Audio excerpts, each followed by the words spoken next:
Most people go their whole lives without ever finding a hidden room. But every year, a few people do. A misplaced floorboard, a strange draft behind a closet, a door you weren't meant to open. And once they do, something comes with it. These are 3 true horror stories of real people who found something behind the wall, beneath the floor, and deep inside a place that should have stayed sealed. This is Mr. H. You're listening to Masked Horror.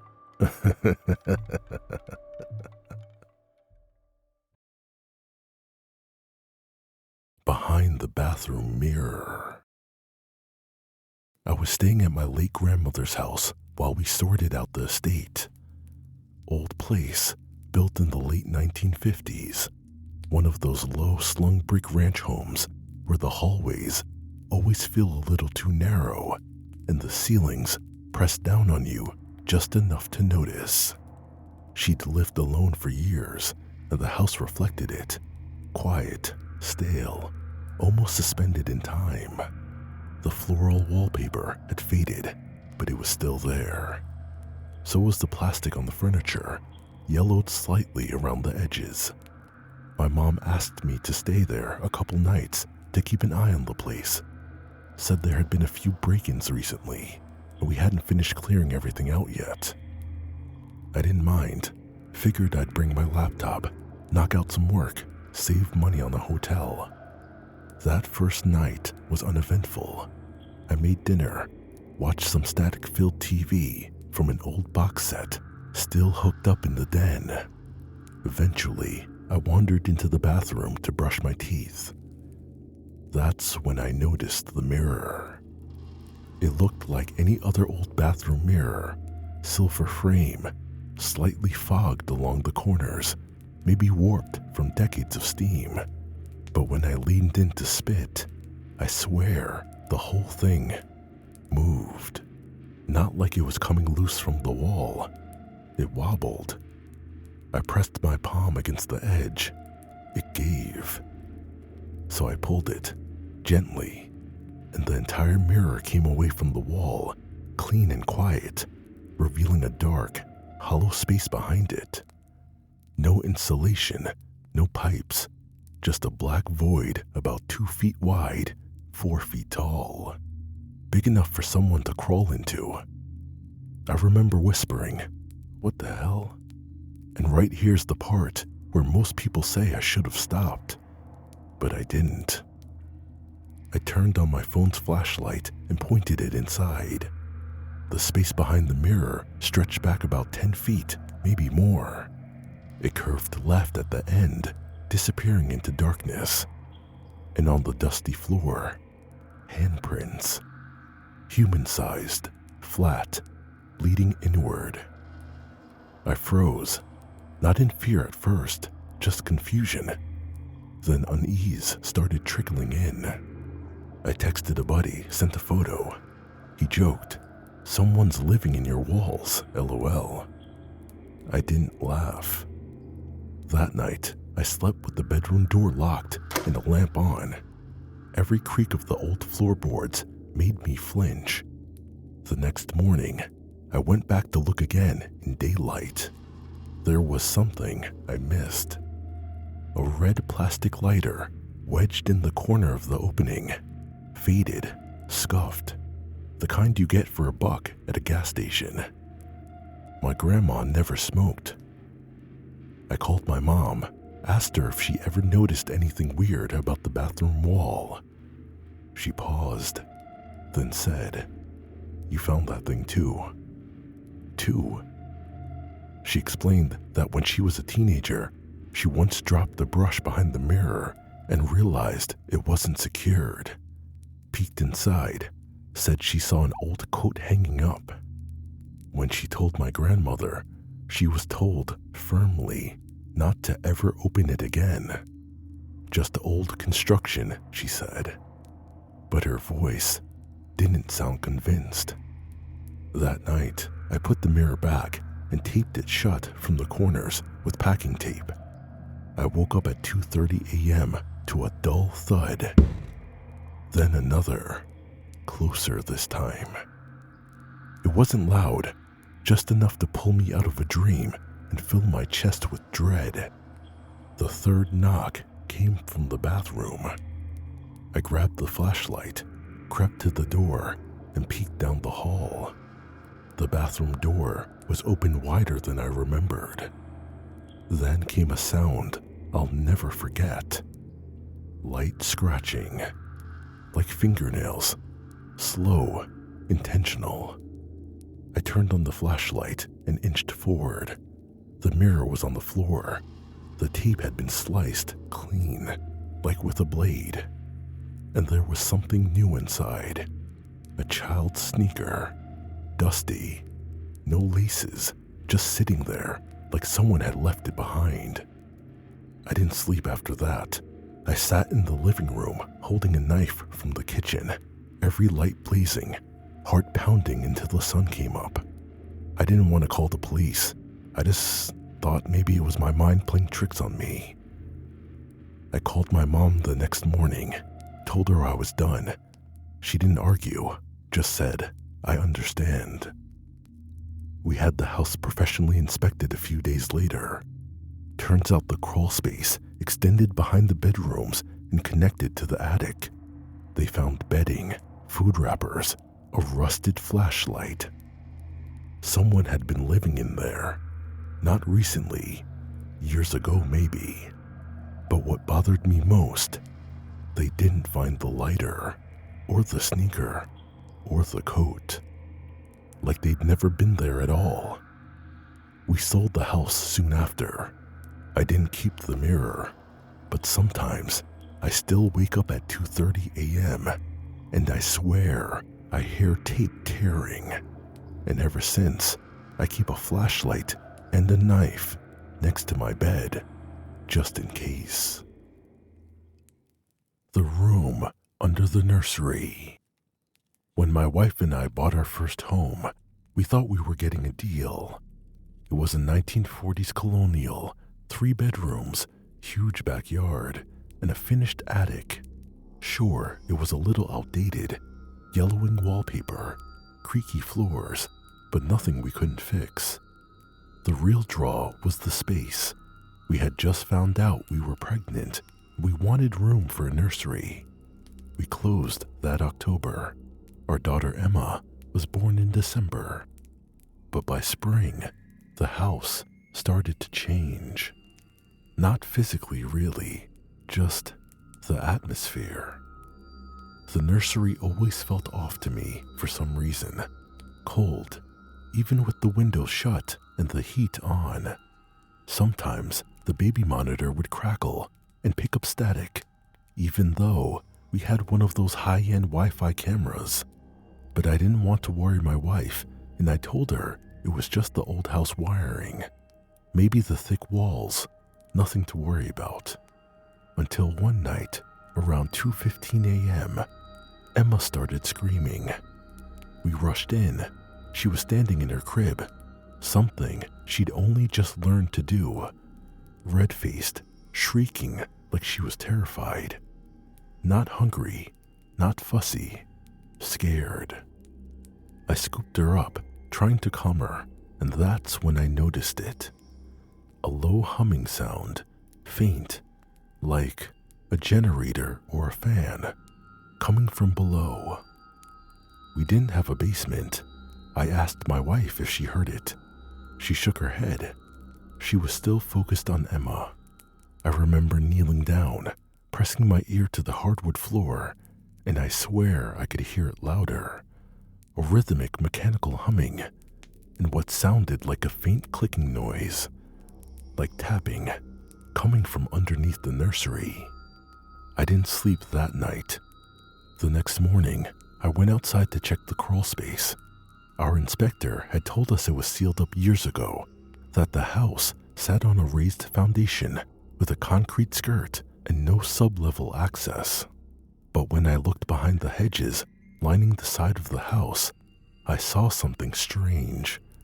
A square patch of wood set into the base of the wall, nailed shut, covered in dirt, almost hidden. It wasn't in any blueprint we'd seen. I spent the next few hours prying it open. Behind it was a tunnel, maybe 4 feet high, 3 feet wide, lined with wood planks, like someone had reinforced it. It ran straight under the house, toward the nursery. I hesitated. I thought about waiting for daylight or calling someone, but instead, I went in. What was the worst that could happen? Maybe an animal, I thought to myself. The tunnel was dry but tight. I had to crouch the entire time, flashlight barely cutting through the dark. I made it about 20 feet in before it opened into a chamber. Square, maybe 6 by 6 feet. Dirt floor. No light. Just a smell. Old, wet, moldy. And in the corner was a pile of rags. Blankets, maybe. A bowl. An empty water bottle. Someone had lived down there. The worst part, directly above the chamber, about a foot from the ceiling, I saw old nails, wood slats, and insulation. It was the floor of the nursery. I was standing directly under where my daughter slept. I backed out fast, heart pounding, covered in dust. I didn't tell my wife everything, just said I found an access point and sealed it up. But that wasn't the end, because a few nights later, it happened again.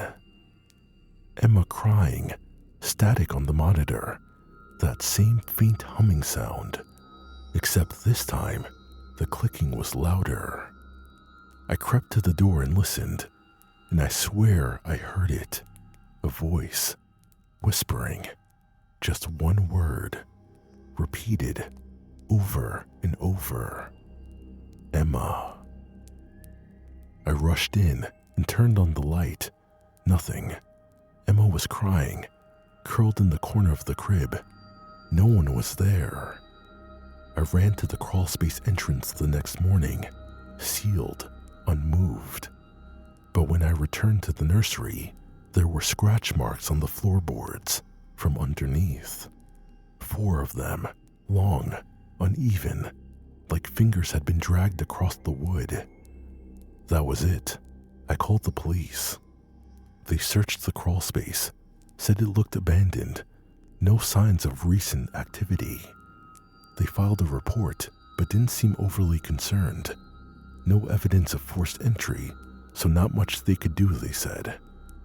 We moved Emma into our bedroom that night, ordered a contractor to come out and permanently fill and seal the crawlspace.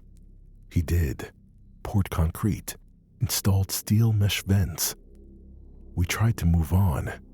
Weeks passed. Things got quieter. Then one day, I came home from work and found a cardboard box sitting on the front step. No return address. Inside were old photographs, black and white, faded. All of them showed the house, our house, but from the 1950s, different siding, no hedges, same structure. And in one photo, there was a girl, maybe 4 years old, standing at the window of what is now Emma's room. She was holding a baby doll. And behind her, barely visible in the reflection, was the outline of a man, standing behind her, smiling. We sold the house 3 months later, moved states, changed numbers, didn't look back. But sometimes, when Emma cries in the middle of the night, I still freeze before getting up, because in the back of my mind, I remember what that whisper sounded like. Not angry, not loud, just close and patient. The Crawlspace Guest. Story 3 was submitted anonymously by a former renter in Colorado. This happened in 2018, when I was renting a cheap room in a rundown house outside Denver. I had just graduated and was broke, working nights at a warehouse, trying to break into graphic design. I found the place on Craigslist. It seemed sketchy, but not enough to walk away.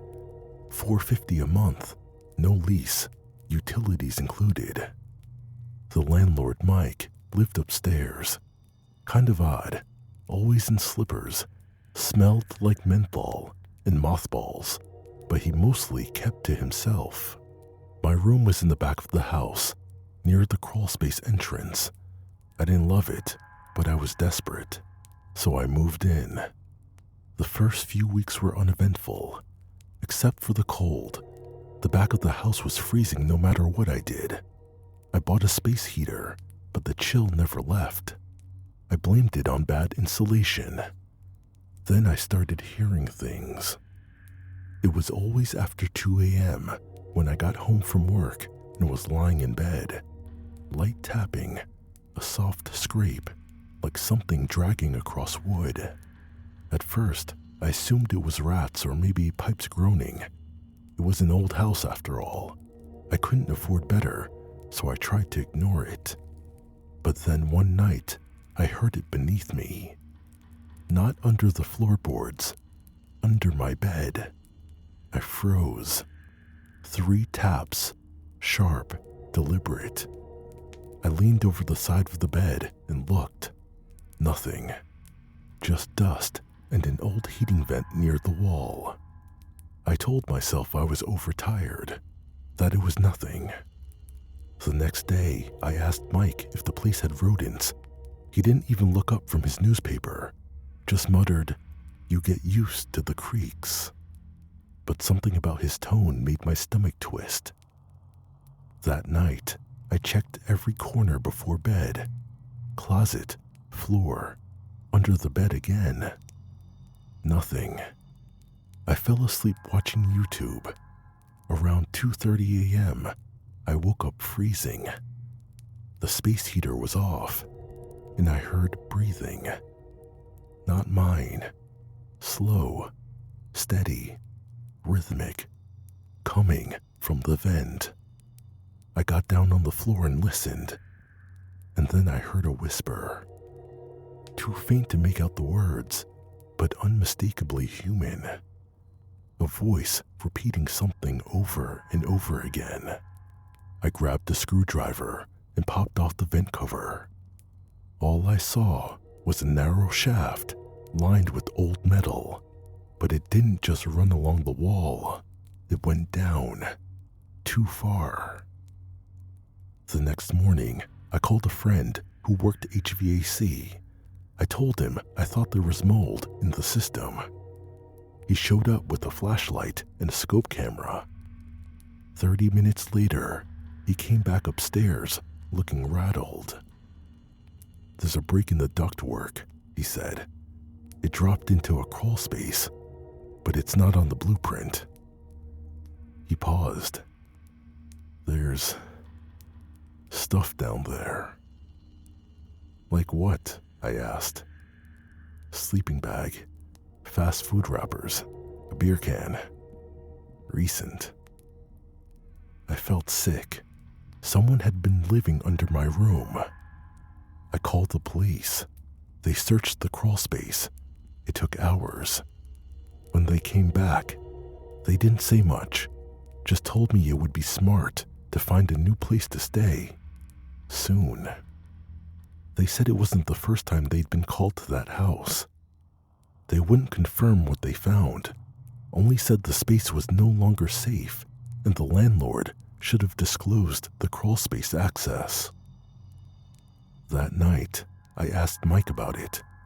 He stared through me and said, "Some doors were never meant to be opened." I moved out that weekend, packed everything into my car, and then slept at a friend's house. But it didn't end there. 2 weeks later, I got a call from a blocked number. I ignored it. Then came a text. "You shouldn't have moved." No name. Then a photo followed. A picture of me sleeping, taken from behind my bedroom door, in my new apartment. I called the police again, filed a report, changed the locks, installed cameras. They couldn't trace the number, said it was likely a burner phone. For months, I barely slept. Every sound at night made me check under the bed. And the worst part, I tried looking up the house online, Zillow, Redfin, nothing. Like it never existed. I don't know who was living beneath me. I really don't want to know, to be honest. But sometimes, when I wake up and the heater's off and the room is dead silent, I still check under the bed, just to make sure I'm the only one breathing.